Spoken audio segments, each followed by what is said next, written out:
বুঝে গেছে যে এবারে যেতে হবে।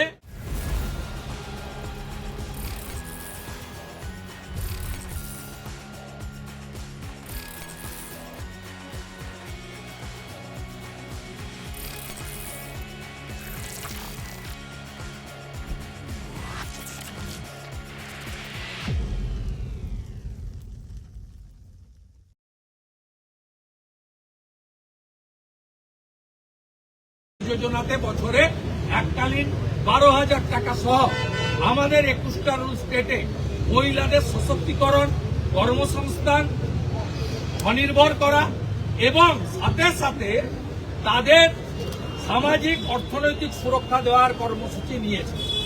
আমি আমাদের সংকল্পপত্র কমিটির যিনি কনভেনার তাকে পাশে রেখেই বলছি বিরোধী দলনেতা, আমরা অনেক আগে থেকে বলেছি, তখন ডক্টর সুকান্ত মজুমদার রাজ্য সভাপতি ছিল। আপনাদের আমরা কথা দিচ্ছি, এপ্রিল মাসে বিজেপি সরকার এলে মে মাসের ক্যাবিনেটে আমরা আপনাদেরকে 1 জুনের আগে 3,000 টাকা করে আপনাদেরকে ঢুকাবো। এটা মিনিমাম আমরা বললাম 3,000 টাকা করে আমরা দেব। এটা আমাদের সংকল্পপত্র কমিটি সামগ্রিক বিষয় থেকে বাড়াতে পারে, কমবে না। আমি দায়িত্ব নিয়ে আপনাদের বলছি।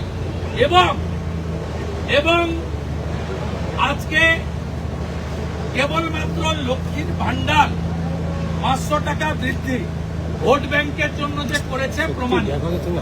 আইসিডিএস, সিভিক, প্যারা টিচার এবং যুবশ্রী এপ্রিলে হবে, আগস্টে হবে, কিন্তু লক্ষ্মীর ভান্ডারটা আইপ্যাকের বুদ্ধিতে মার্চের 1 তারিখে 500 টাকা দিয়ে দিতে হবে। তার মানে পশ্চিমবাংলায় অবহেলা করব, তামান্না করব, দুর্গাপুর আইনজীবী করব, নারী নির্যাতন করব, জিহাদি ধর্ষকদেরকে প্রোটেকশন দেব। অন্যদিকে ভোটের আগে 500 টাকা ভিক্ষা ঢুকিয়ে দিয়ে মা বোনেদের ভোট কার্যত ঘুরিয়ে কিনে নেওয়ার চেষ্টা করব। এই অসৎ উদ্দেশ্য নিয়ে পশ্চিমবঙ্গ সরকার এই ভোট অন অ্যাকাউন্টটা রেখেছে। আমি অর্থমন্ত্রীর বক্তব্যের শেষার্ধে আওয়াজ তুলেছি যে তৃণমূল কংগ্রেস যখন গোয়াতে লড়তে যায় তখন তাদের সংকল্পপত্র বা ইস্তাহার বা কমিটমেন্ট লেটার তাতে বলেছিল যে 5,000 টাকা গোয়ার প্রত্যেকটি মহিলাকে মাসের 1 তারিখে ঢুকিয়ে দেবে। তাহলে গোয়াতে যে তৃণমূল 5,000 টাকা দিতে চায় মহিলাদের, সেই তৃণমূল বাংলার মহিলাদের 1,500 টাকার মধ্যে সীমাবদ্ধ রাখতে চায় কেন? এ প্রশ্ন আমি তুলেছি। তার মানে গোয়ার মহিলাদের তৃণমূলের চোখে তারা অনেক বেশি মূল্যবান, তাদের 5,000 টাকা দিতে হবে। আর বাংলার মহিলারা, মা বোন দিদিরা, তারা 1,500-এই ভোটটা দেবেন, এই মানসিকতা রেখে তারা এই ধরনের সিদ্ধান্ত নিয়েছে। বাকি কথা ডক্টর লাহিড়ী বলবেন। আর বিস্তারিত বক্তব্য, বিস্তারিত যদিও বলার সুযোগ থাকে না, তার মধ্যেও যেটুকু টাইম ডক্টর লাহিড়ী বা আমি পাবো, কালকে আপনাদেরকে এই ভোট অন অ্যাকাউন্টের নামে ধপ্পাজি আমরা কালকে তার ইতিহাস খুলে দেওয়ার চেষ্টা করি। উনি প্রথমে ওই জায়গাটা দখল করেছেন, আমাদের রাস্তাটা তো আর পাচ্ছেন না, খুব বিপদে আছেন। রাজ্যের যে অর্থনৈতিক অবস্থা, সেখানে এই বাজেট এত কিছু ঘোষণা আদৌ বাস্তবের কোন? তার উত্তর ডক্টর অশোক লাহিড়ী দিয়েছেন। এই বাজেট যখন ছাপতে যায় সরকারি প্রেসে, তখন ডিএ মামলার রায় আসে। ডিএ মামলার রায় আসার পরে সুপ্রিম কোর্ট যেভাবে 3 অবসরপ্রাপ্ত বিচারপতি এবং একজন ক্যাগের প্রতিনিধিকে দিয়ে কার্যত টাইট করে দিয়েছেন ইমপ্লিমেন্টেশন পার্টটা, সেক্ষেত্রে যোগ বিয়োগ করতে গিয়ে এদের মাথা খারাপ হয়ে যাবে। ফিনান্স সেক্রেটারি তথা এসিএস প্রভাত মিশ্র অবস্থাটা কি হবে আমি জানি। বাজেটে কি কি হতে পারে ঢোকার আগে আমি বলে গেছি, আমার ওই বক্তব্যটা চালান। আশা, আইসিডিএস, সিভিক, শুধু ভিআরপির ক্ষেত্রে পাইনি। আপনার 1000 টাকা বলেছিলাম, তাই হয়েছে। দিয়ে 4% বলে গেছিলাম, তাই হয়েছে। বলেছিলাম ফিনান্স বলেছিল 300 টাকা লক্ষ্মীর ভান্ডার বাড়া। আইপ্যাক এবং মুখ্যমন্ত্রী বললেন যে 300 টাকা এটা কেমন শুনতে লাগছে, আর ভোটটা তো খুব গোলমাল, এমনিতেই তো 40 লাখের গ্যাপ ছিল ভোটে। 58 লাখ তো ফার্স্ট রাউন্ডে উড়ে গেছে, ব্রেকফাস্টেই 58 লাখ চলে গেছে। লাঞ্চে যদি আরো 30-40 লাখ চলে যায় তাহলে তো যেটা তো মানে দূরের কথা, লড়াই যাবে না। স্বাভাবিকভাবে তাই শেষ পর্যন্ত 500 টাকার একটি প্রতিশ্রুতি দেওয়া হয়েছে। আমার ধারণা বিয়ের 25% দিতে গিয়ে যা অবস্থা হবে, আগামী মার্চ মাসের পরে সরকারি কর্মচারীদের বেতন পেনশনই দিতে পারবে কিনা এই সরকার যথেষ্ট সন্দেহ আছে। তার কারণ ইতিমধ্যে কর্মচারীদের হকের যে পিএফ এর টাকা, সে টাকাও দেওয়া বন্ধ করেছে এই সরকার। পেনশনারদের গত 2 বছর গ্র্যাচুইটির টাকা, যেটা তার অধিকারের মধ্যে পড়ে, সে টাকাও দেন না। আপনারা খোঁজ নেবেন, বিয়ে বাড়ির জন্য কোনো অভিভাবক বা অভিভাবিকা তার পুত্র কন্যা বিবাহের জন্য যদি পিএফ এর টাকা তুলতে চান, আগে একটা কার্ড জমা দিতে হতো যে বিবাহ অনুষ্ঠান হবে। এখন নবান্নের নিয়ম হয়েছে রেজিস্ট্রি করার পরে আসতে হবে। মানে এই সরকারের এত দেউলিয়া এদের অবস্থা। এবং স্বাধীনতার পরে কোনোদিন হয়নি ইন্ডাস্ট্রির ইনসেন্টিভ ইয়াস, যা ওরা গত অর্থবর্ষ থেকে 0 করে দিয়েছে। যে ইন্ডাস্ট্রির ক্ষেত্রে উৎসাহবর্ধক যে অর্থ ছিল, যেখানে ইন্ডাস্ট্রি এলে মরিটোরিয়াম পিরিয়ডে কিছু উৎসাহ ভাতা দিতে হয়, তাদের ওই নির্মাণ চলাকালীন জল, ইলেকট্রিক ইত্যাদি ইত্যাদি কিছু ফ্রি দিতে হয়, যাতে সেই ইন্ডাস্ট্রি এখানে আগামী দিনে রেভিনিউ এবং এমপ্লয়মেন্ট দুটো দিতে পারে।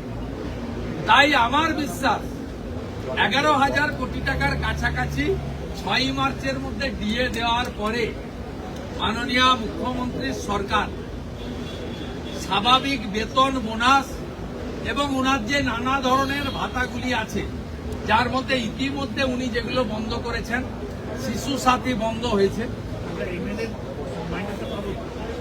ওটাও সন্দেহ আছে, সমব্যথী বন্ধ হয়েছে, রূপশ্রী বিয়ে দেওয়ার 25,000 সেটাও বন্ধ হয়েছে। এরকম 94টা যে স্কিমের কথা ডক্টর লাহিড়ী বললেন রাজ্য সরকারের দেওয়া, অন্তত 30টা স্কিম ইতিমধ্যে বন্ধ হয়েছে। এবং সম্পূর্ণ জাগলারি করে যুবশ্রীকে যুবসাথী বলা হয়েছে। এমন সময় চালু করার কথা বলা হয়েছে যার সঙ্গে এই ভোট অন অ্যাকাউন্টের কোনো রিলেশন নেই। Vote on account close 31 July 2026, আর আপনি কমিটমেন্ট দিচ্ছেন আগস্টে।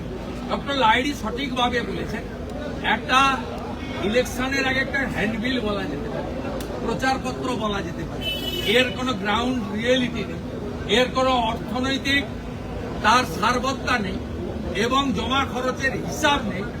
সার্বিকভাবে এই বাজেটকে এক কথায় যদি বলা যায়, শূন্য নয়, -0। এবং সবচেয়ে বড় প্রতারণা হয়েছে আমাদের মেধাযুক্ত শিক্ষিত যুবক যুবতীদের সঙ্গে, যার সংখ্যা এই মুহূর্তে 2,15,00,000। যে পরিযায়ী শ্রমিকদেরকে রাজ্যে ফিরে এসে কর্মসংস্থানের কথা বলেছেন, সেই পরিযায়ী শ্রমিকদের জন্য কোনো অর্থ বরাদ্দ করা হয়নি। ফিশারম্যান সেক্টর, এখানে কয়েক লক্ষ ফিশারম্যান আছে, তাদের জন্য কোনো বরাদ্দ নেই। Old age pension, widow pension, দিব্যাঙ্গদের জন্য ডিসেবল পেনশন, তার 1000 টাকার 800 দেয় ভারত সরকার, 200 টাকা দেয় রাজ্য সরকার। তাদের প্রতি এই সরকার কোনো মমত্ব নেই, তাদের জন্য 200 টাকা বৃদ্ধিরও প্রস্তাব নেই। শুধু তাই নয়, আমাদের আদিবাসী এসটিদের জন্য জয় জোহার কর্মসূচি, সেখানেও বরাদ্দ বৃদ্ধি নেই। তফসিলিদের জন্য যে ভাতা যোজনা, তার বৃদ্ধি নেই। লোক প্রসার শিল্পী যারা বাউল, ভায়োলিয়া, কীর্তন, ঢাকি, খঞ্জনি, মৃদঙ্গ, সেতার, তবলা, যারা লোকপ্রসাদ শিল্পী, সৌনৃত্য করেন, ঝুমুর গান করেন, তাদের জন্য কোনো বরাদ্দ এই সরকার করেনি। স্বাভাবিকভাবে এরা বুঝে গেছে যে এবারে যেতে হবে, পাল্টানো দরকার, চাই বিজেপি সরকার, এটা মানুষের কথা। এবং মুখ্যমন্ত্রী তাই এসআইআর, ভোটার তালিকা, সুপ্রিম কোর্ট, অমুক তমুক, হেনা তেনা ইত্যাদি ছাড়া এর বাইরে অন্য কিছু নেই। অতএব আজকের এই বাজেট একটি রাজনৈতিক হ্যান্ডবিল প্রচারপত্র ছাড়া এবং পশ্চিমবাংলার সামগ্রিকভাবে নারী সমাজের সশক্তিকরণের প্রশ্নে উদাসীনতা ছাড়া অন্য কোনো কারণ নেই। কারণ নারী সুরক্ষা নিয়ে একটা শব্দ বাক্য খরচ করা হয়নি। নির্ভয়া ফান্ডে 2200 কোটি টাকা ভারত সরকার দিয়েছিল, সিসিটিভি ক্যামেরা, অন্যান্য, মহিলা পুলিশ স্টেশন, পস্কো আইন কার্যকর করা, ফাস্ট্র্যাক কোর্ট বানানো, তার নেই।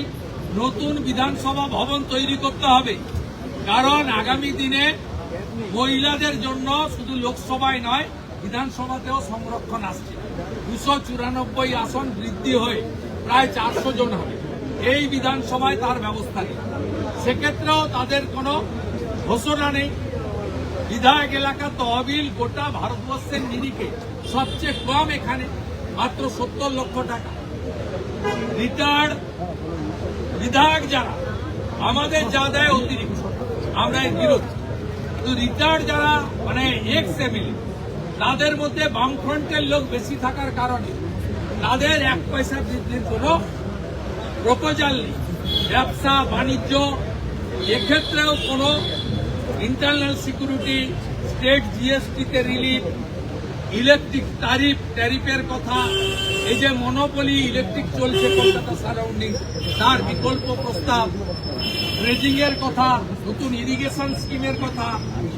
আমাদের সাগরে নারকেল ফাটিয়ে এলেন, কিন্তু সেই ব্রিজের কোনো বরাদ্দের কথা নেই। ঘাটাল মাস্টার প্ল্যানে নাকি 1,500 কোটি দিয়েছে, তো আজকে ভোট অন অ্যাকাউন্টে 26-27 কোনো বরাদ্দ নেই, কোনো বরাদ্দ। এই কথাগুলো শোনার পরে ফিনান্স মিনিস্টার তার উত্তরে যদি একটা দুটো লাইন ঢোকায় আলাদা কথা, তো আজকে যা পেয়েছি আমরা, এটি নির্বাচনী একটি ইস্তাহার ছাড়া কিছু নয়। তৃণমূলে যাওয়ার সময় হয়ে গেছে। হীরক রানী বাই বাই বাই বাই। ভারতীয় জনতা পার্টির সরকার আসবে। মে মাসের প্রথম সপ্তাহে পূর্ণাঙ্গ বাজেট হবে। সেই বাজেটের দিশা হবে, সেই বাজেটের দিশা হবে মহিলাদের অর্থনৈতিক সশক্তিকরণ এবং শিক্ষিত বেকারের কর্মসংস্থান। মোদ্দা কথা, আমাদের অঙ্গীকার হাতে কাজ, পেটে ভাত, মাথায় ছাদ। নতুন বাড়ি তৈরি করার বরাদ্দ নেই, শৌচালয় তৈরির বরাদ্দ নেই। জল জীবন মিশনকে জল স্বপ্ন উল্লেখ করেছেন। পশ্চিমবাংলার কোন গ্রামে নলে জল যায়নি, নল আছে জল নাই। আমরা কমিট করছি আপনাদেরকে, অত্যন্ত ভালো বাজেট ভারতীয় জনতা পার্টির সরকার দেবে, পূর্ণাঙ্গ বাজেট আমরাই দেব। এবং পশ্চিমবঙ্গের অর্থনীতি বাঁচাতে গেলে কেন্দ্র রাজ্যে একই দলের সরকার দরকার, নইলে পশ্চিমবঙ্গের অর্থনীতি বাঁচবে না। সাংবাদিক সহ কেউই বাঁচবে না, অর্থনৈতিকভাবে বাঁচবে না। ভোট অন অ্যাকাউন্ট বাজেট যদি হয়ে যায়, সেই ক্ষেত্রে দাঁড়িয়ে একটা বিষয় স্পষ্ট যে এটা এবছর ইমপ্লিমেন্ট হবে না, মানে এই সময়টাতে ইমপ্লিমেন্ট হবে না। এটা implementation। কিন্তু লক্ষ্মীর ভান্ডারের ক্ষেত্রে বলছে যে ফেব্রুয়ারি 2026।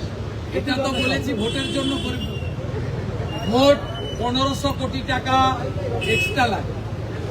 এই 1500 কোটি টাকা কর্মচারীদের অধিকার, হসপিটালে ওষুধ কেনার টাকা, এখান থেকে কেটে কুটে আইপ্যাকের বুদ্ধিতে দেওয়ার চেষ্টা। 500 টাকা বৃদ্ধিতে কারোর কিছু হয় না। 500 টাকার মূল্যমান পশ্চিমবঙ্গের বাড়তিতে জিরো, কার্যত জিরো। একজন যদি মাসে 2বার রিচার্জ করে 349 × 2 700 টাকা মোবাইলে রিচার্জ করতে হবে। স্বাভাবিকভাবে মাননীয় মুখ্যমন্ত্রী যা করেছেন এটাকে খুব বাজারি কথায় ডক্টর লাহিড়ী বলতে পারবেন না, আমি বলে দিচ্ছি এটা হচ্ছে ঢপের চপ। উনি চপ খেতে ভালোবাসেন, এটা হচ্ছে ঢপের চপ। 33% বলছে যে-